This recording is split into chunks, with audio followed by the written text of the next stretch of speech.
Hey, the reality is sometimes the AAA big expensive video games don't cut it. Sometimes you might be looking for something a little bit more creative, maybe a little different. That's where indie and indie adjacent games come in. So today we're rounding up 20 new indie games of 2025 that just really excite us. Starting off at number 20, deliver at all costs.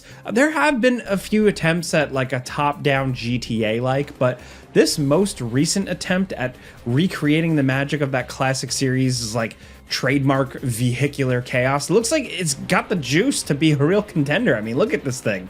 It helps that this looks both hyper-focused on delivery-based chaotic gameplay, but also looks like it has enough variety to your objectives to really keep things entertaining. And the destruction looks pretty incredible too. Some of the best destruction physics we've seen in a while, just looking at the videos. And it's all wrapped up in some pretty nice visuals and what seems to be an actual cinematic story. Usually, smaller games like this skimp on the presentation, but this game looks like it's trying to get you, at least a little invested in its ridiculous premise, and we gotta respect them for that. Most importantly, the game just looks ridiculous in the best possible ways. We're looking forward to checking it out when it releases on May 22nd. And I guess you could argue about the game isn't technically indie because it is being published by Konami, inexplicably, but these guys have never really made another game here. And seriously, Konami is more of an indie publisher lately, with the Silent Hill 2 remake being the exception from them, not the rule. Next at number 19, Slay the Spire 2. The deck-building roguelike phenomenon is back with what looks like mostly more of the same, but when you're talking about a game as deep and addictive as Slay the Spire, that's not a bad thing. Where games like Darkest Dungeon 2 disappointed players who were fans of the original structure, it does look like Slay the Spire 2 is sticking with what works. Just updating the art and adding new strategies to hopefully bring even more depth to the card-based combat. The original game was addictive as hell, also was hard as balls, and from the trailer, it looks like the challenge will remain pretty high, and the build possibilities will be just as dense as before. The Steam page and the trailer are relatively quiet about any real major changes, but it does sound like there's gonna be some new ways to play that could potentially alter the core gameplay in some significant ways. We just have no idea how yet, but we're just intrigued to find out more. So Slay the Spire 2 is simply listed with a release date of 2025. No full date, no idea when it's actually coming, but will probably be there day one.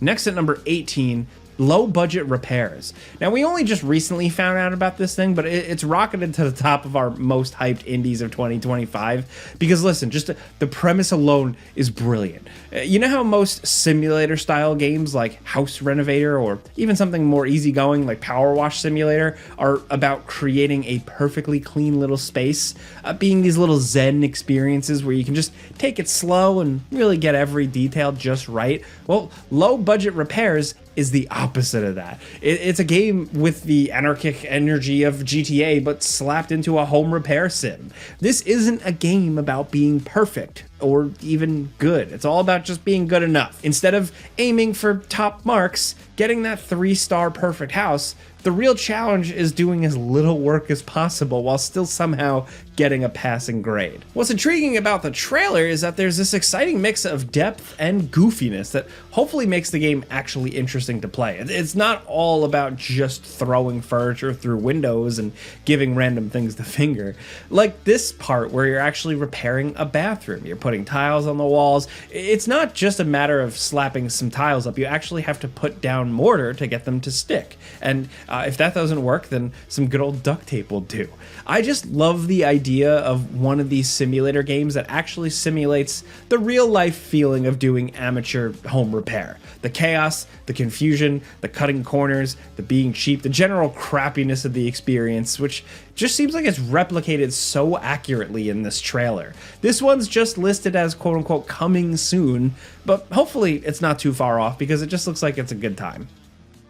Next at number 17, Schedule 1. What even more needs to be said about this one? It's a huge hit right away. It's highly reviewed, even for an early access game. It's a legit phenomenon and one of the real breakthrough hits of 2025. It's a game that dares to ask the question, what if someone made a simulator style game, but instead of being something boring like, I don't know, farming or long distance trucking. You get to live the exciting life of like a low-level drug dealer. As it turns out, it's not a bad idea for a game. What makes Schedule 1 work really boils down to the game design, which is actually pretty clever. There's just enough busy work to make this a fun chill-out game, but also enough plates to keep you spinning that it keeps you active and motivated. The game has this tactile feeling to all the little interactions you do that makes everything just a little bit more fun. And even at this early stage, like I said, it's an early access, there's actually a lot of game here, with more coming at a pretty even clip, apparently. The game came out less than a month ago, and they've already made some pretty significant additions to the game, with even bigger content updates apparently to come. This game isn't all just hype. It's a real game with a ton of content already, so if you're at all curious, check it out. It's a good time. Next at number 16, Mandragora, Whispers of the Witch Tree. Now look, we can't have a list of indies and stuff without a few Metroidvanias. People just can't stop making them. The constant deluge of these types of games makes it almost impossible to play them all, or even care at a certain point. But when something like this appears, you sit up and take notice because the game looks awesome. The graphics are fantastic for one of these types of games. The painterly 3D graphics are really punching well above what you normally see for these types of games, and the world design in general just looks really outstanding, even if the actual setting has all the usual dark fantasy trappings you'd see in something obviously Souls-inspired like this. The art alone really makes it stand out in a good way. Now, the Steam description knows all the right buttons to press, really. 40-hour plus story? Awesome.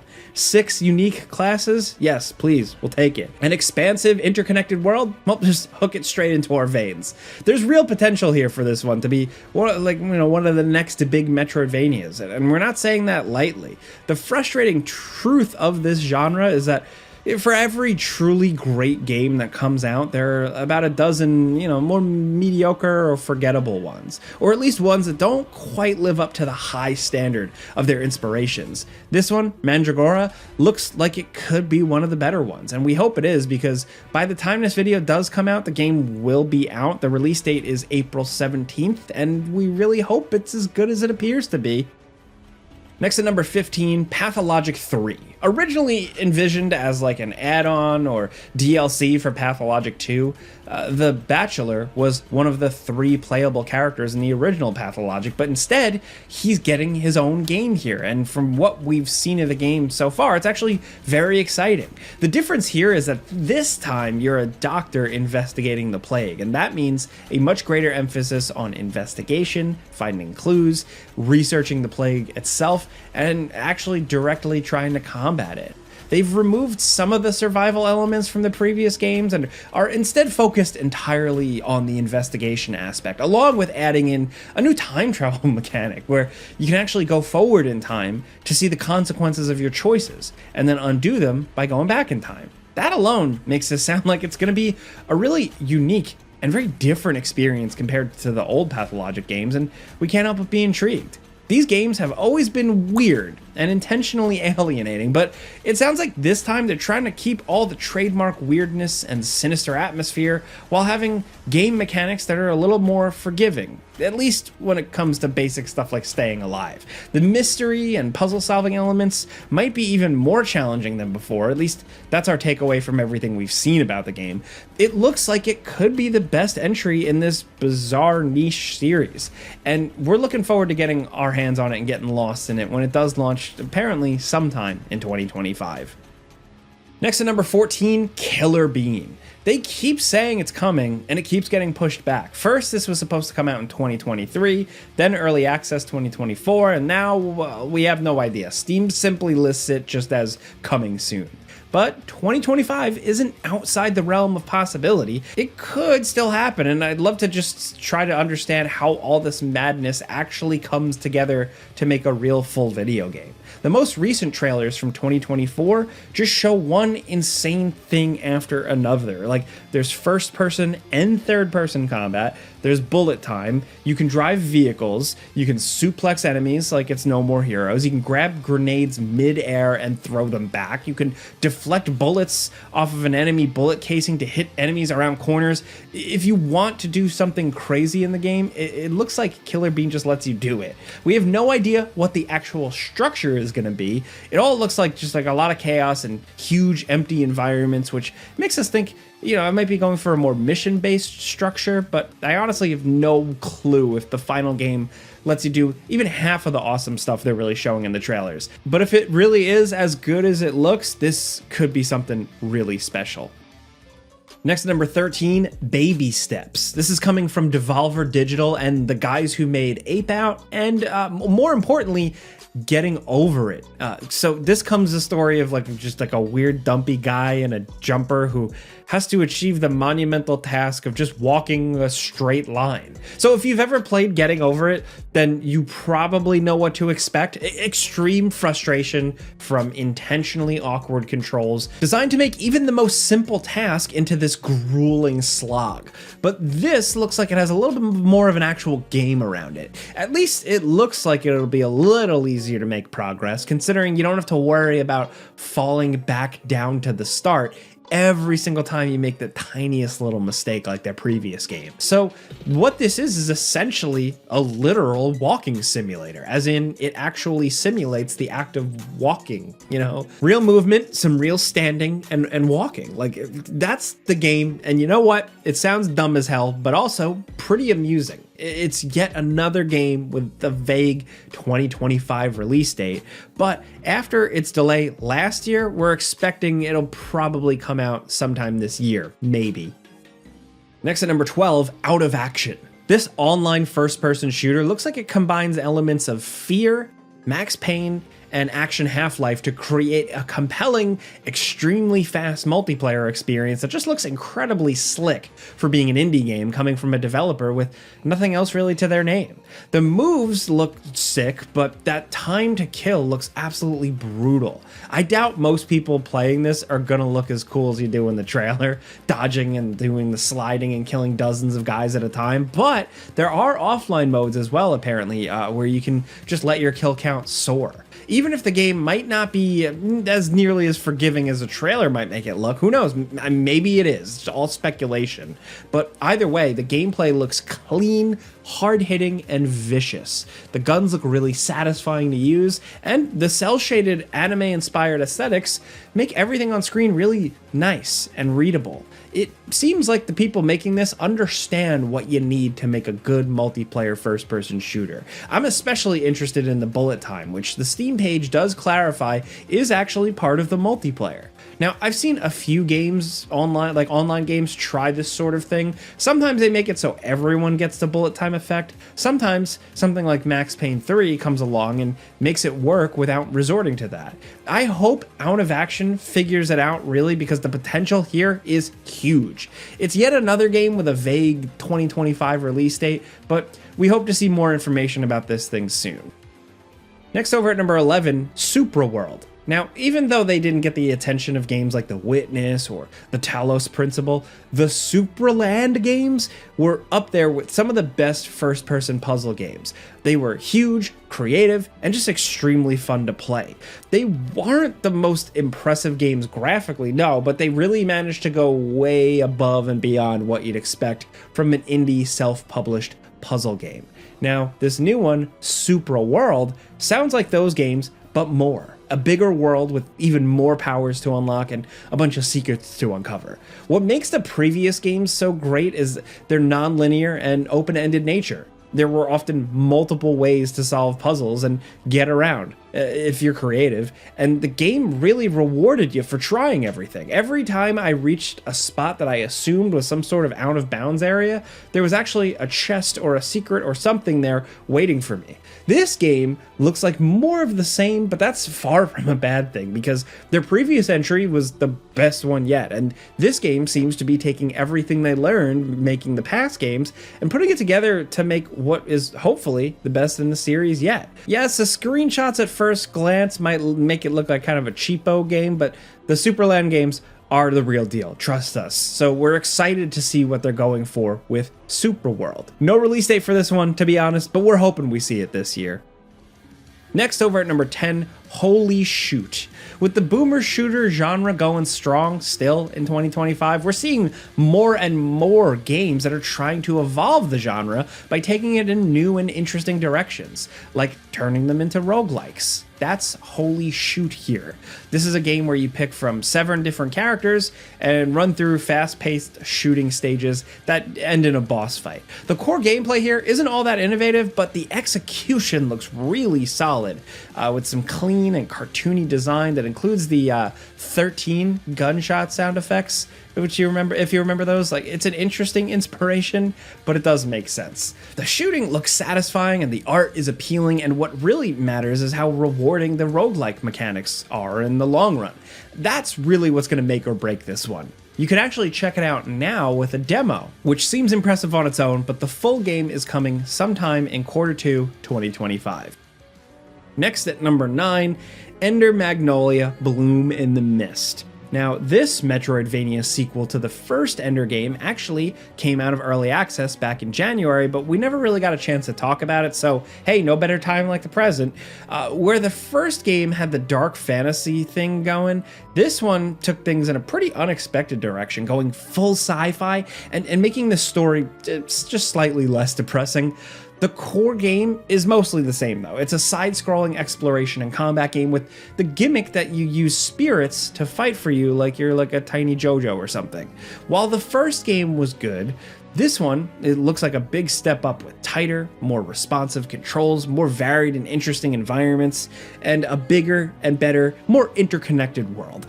The actual experience of playing the game is mostly the same as the first. It's just improved in about every way. The only reason we can imagine someone preferring the first game is just because they like the dark fantasy style more than this game's kind of Nier Automata inspirations. Another thing we appreciate is that even though it clearly has that like Souls and stuff inspiration baked in, this game isn't ridiculously hard. It's challenging at times, but never exhaustingly so. It's tough enough to keep you on your toes, but not any worse than that, which is kind of a breath of fresh air at this point with how many difficult games are out there. Next at number 8, Storer Parkour Pro. This open world parkour game just came out of early access at the end of March while we're recording this, and while it's getting mixed reviews, we still think there's a lot of potential for this one. I mean, look at it. It's extremely ambitious and has some awesome ideas. It just seems like it's a little bit like not quite there in the execution yet, which can eventually be cleaned up as the game continues to get updates and improvements if the developers stick with it. Just look at the footage of this thing. Like I said, the world looks massive, the parkour is extremely tactile and real feeling and looking, and the current build is buggy and the actual movement does feel kind of sluggish, but the possibilities here are high. I love the idea of turning a realistic world into your own personal jungle gym, and the high difficulty and precision just makes it all the more satisfying when you actually pull off these crazy stunts like they're shown in the trailer. It still has a long way to go to reach that potential, but I still think it deserves a spot on the list anyway. Maybe we're just a sucker for parkour. I don't know. It's cool.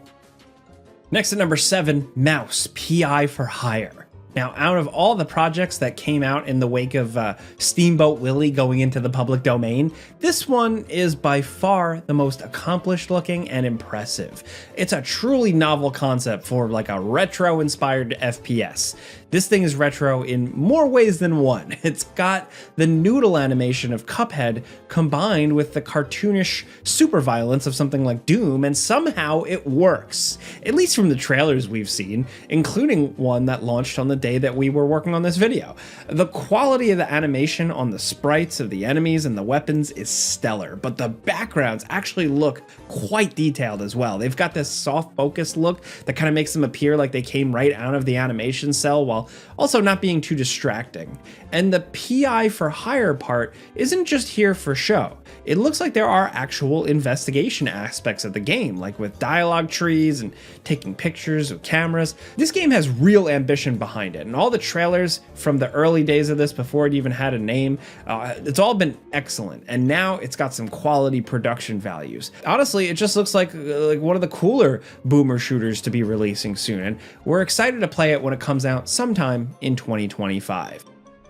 Now, next at number 6, Blueprints. Released on April 10th, this roguelike puzzle game is already getting buzz for like a potential candidate for Game of the Year, and getting compared to other kind of mind-bending puzzles like the Outer Wilds.